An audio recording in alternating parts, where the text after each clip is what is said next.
ఈరోజు ఇంటికాడ ఉండి వెయిట్ లాస్ ఎలాగ అవ్వాలో నేను మీకు చూపిస్తాను. కానీ చేసింది జిమ్‌లో. మీరు ఈ ఎక్సర్సైజ్ అనేది ఇంటికాడ కూడా చేసుకోవచ్చు. ఎందుకని చెప్తున్నాను కదా! మనం ఎంత వెయిట్ ఉన్నా పర్లేదు. ఈ ఎక్సర్సైజ్ చేస్తే 100% మీకనేది రిజల్ట్స్ కనిపిస్తది. కానీ డైలీ చేయాలి ఈ ఎక్సర్సైజ్. నన్ను చూస్తున్నారు కదా! నేను 85 కేజీస్ ఉండేవాడిని.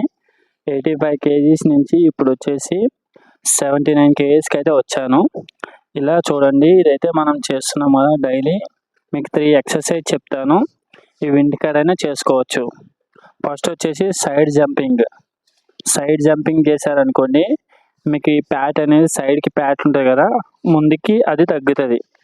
ఇలాగా మీరు 3 సెట్స్ చేయాలి. ఒక్కో సెట్‌కి అంటే 3 టైమ్స్ చేయాలి. ఒక్కో సెట్‌కి 20 అయినా చేయొచ్చు, 30 అయినా చేయొచ్చు.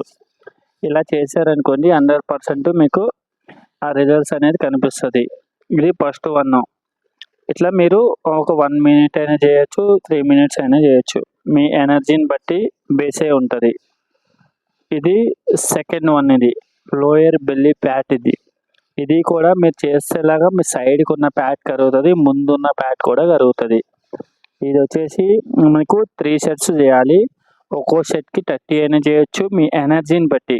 మినిమమ్ అయితే 30 చేయాలి. ఇలాగ డైలీ మీరు చేయాలి. మినిమమ్ 3 మంత్స్ చేస్తేనే గానీ రిజల్ట్స్ రాదు. నేను రియాలిటీగా చెప్తున్నాను. ఏదో 1 మంత్‌లో వచ్చేస్తదంటారు. అది ఫేకు. ఈ వర్కౌట్ వచ్చేసి థర్డ్ 1 ఇది. Side waste. ఇలా చేస్తే మన నడుము పక్కనున్న ఫ్యాట్ అనేది కరిగి మన నడుము అనేది సన్నగా అవి ఒక షేప్‌కి అయితే వస్తది. మీరు ఇలా 3 సెట్స్ చేయాలి. డైలీ చేయాలి. 3 మంత్స్ వరకు చేయాలి మినిమమ్. ఒక్కో సెట్‌కి 25 కొట్టొచ్చు. మీకు ఇంకా ఎనర్జీ ఉంటే 50 కూడా కొట్టొచ్చు. ఈ వీడియో నచ్చినట్టయితే సబ్స్క్రైబ్ చేయండి, లైక్ చేయండి మరెన్నో వీడియోస్ కోసం.